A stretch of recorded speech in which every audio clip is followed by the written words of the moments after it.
Every conversation about reaching the stars starts in the same place, past the line.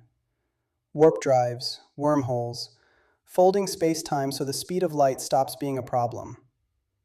It's also the wrong place to start, because we are not near the speed of light. We are not even close to close. Before we think about breaking the universe's speed limit, we need to explain why we can't even reach it. The gap. Here's the number that should humble us. Voyager 1, humanity's fastest, farthest traveler, moves at about 17 kilometers a second. That's 0.00006 of the speed of light, 6,000ths of 1%. Alpha Centauri wouldn't take a human lifetime. It would take roughly 70,000 years, many times longer than all of recorded civilization. That is our fastest machine. Physicists mark a rough threshold, call it the relativistic wall, at around 1% of light speed, about 3,000 kilometers a second. Cross that line, and the universe starts treating your spacecraft differently. Space itself stops behaving like empty space. That wall sits 170 times faster than anything humanity has ever built. And getting up to that wall, and past it, eventually toward light speed itself, might be just as impossible as breaking the barrier outright. So set faster than light aside, completely. Ask a smaller, a more sensible question. What actually happens on the way there? The universe doesn't wait until you cross the finish line to start fighting back. Interstellar space looks like nothing, the purest emptiness we can picture. But it is not empty. It is just thin. Spread through that emptiness on average is roughly 1 atom per cubic centimeter. Mostly hydrogen, a little helium, flecks of dust smaller than smoke. At the speeds we fly today, none of it matters. It's a wallpaper. Speed is what turns this benign wallpaper into a weapon.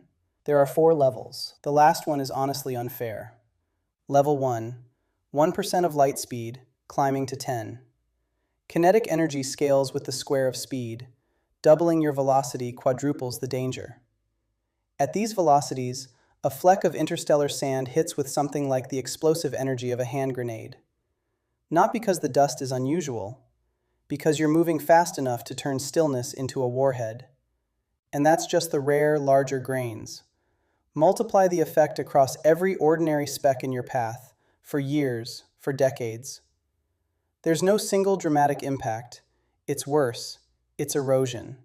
Microcrater by microcrater, the hull thins, seals degrade, radiators pit. Something built to survive a 40-year crossing starts failing in year 12. Not from one strike, from the sum of a trillion small ones. Your ship isn't hit, it's sanded down. Level 2, 10% of light speed, climbing to 50. Forget dust. The real problem is the gas. Hydrogen drifts between stars in vast, thin clouds, harmless, sitting still. But from the ship's point of view, every hydrogen nucleus in your path is a projectile closing at a meaningful fraction of light speed.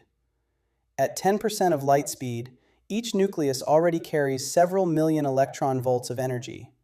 At 50%, over 100 million, squarely in the range of a hospital proton therapy beam. Except now it's aimed nowhere. It's everywhere ahead of you, for the entire crossing. Unshielded, this is simply not survivable. So you shield. But mass has a cost. More mass means more fuel. More fuel is more mass, which needs more fuel. A spiral, no exit. Level 3, half light speed climbing to 90%. 2 problems arrive together. Heat. Every particle your shielding absorbs becomes energy, and in a vacuum, it can only leave by radiating from the hull. It arrives faster than any surface can shed it. Nowhere to go. Second, your shielding turns on you. Stopping particles is violent. The collision sprays secondary particles, fragments, and gamma rays into the crew compartment. The wall built to protect you becomes the threat. Level 4, near light speed. The cosmic microwave background radiation in the universe, the faint afterglow of the universe's birth, nearly 14 billion years old. You could stand in it your whole life and never notice. As your speed climbs, that hum blue shifts, through radio all the way to gamma rays. The benign fossil light of the early universe becomes an ionizing radiation aimed directly at you. We need exotic physics, way before FTL.